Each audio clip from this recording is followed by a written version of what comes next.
Hello everyone, అందరికీ good evening. ఇక్కడ మేము ఉండే ప్లేస్లో పంజాబ్లో చాలా చలి అనమాట.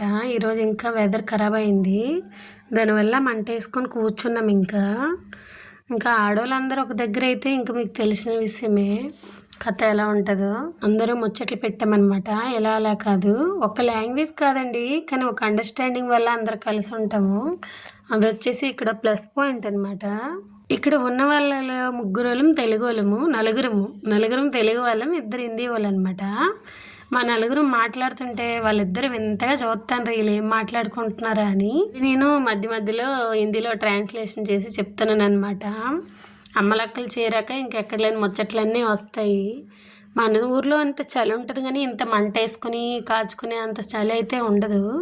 ఒక్క స్వెటర్తో పని అయిపోద్ది. ఇక్కడ అలా కాదు. మేము 2020లో జమ్మూ కాశ్మీర్లో ఉండేదాన్నండి నేను అప్పుడు. అక్కడ కూడా సేమ్ సిచ్యువేషను, దీనికంటేనూ ఎక్కువ చలి. అక్కడ వచ్చేసి చెట్లకి అన్ని ఆకులు రాలిపోతాయి అన్నమాట. రాలి ఇంకా డిసెంబర్ నుంచి ఇంకా మార్చి వరకు ఇంకా ఏ చెట్టుకి ఏ ఆకు ఉండదు. చెట్లన్నీ ఎండిపోతే ఎలా ఉంటాయో అలానే ఉంటాయి. నేను వెళ్ళిందే డిసెంబర్లో. నేను చూసి షాక్ అయినా అనమాట. ఏంటి ఇక్కడ చెట్లన్నీ ఎండిపోయి ఎలా ఉంది ఇక్కడ, ఈ ప్లేస్ ఏంటి ఎంత దారుణంగా ఉంది అనుకున్నాను. కానీ మార్చి కల్లా చలి ఎప్పుడైతే డౌన్ అవుతుందో వెంటనే చిగురులు వచ్చేస్తాయండి. కానీ ఆ పచ్చదనం వచ్చిన తర్వాత చూడడానికి చాలా బాగుంటుంది. మేము ఉండింది జమ్మూలో అక్నూర్లో ఉండేదాన్ని. వైష్ణోదేవి అంటే అందరికీ తెలిసిందే మ్యాక్సిమము. వైష్ణోదేవి ఎదురుగా ఉండేవాళ్ళం అనమాట, కొండ ఎదురుగా. ఇంతవరకు చూసినందుకు థ్యాంక్స్. Do subscribe.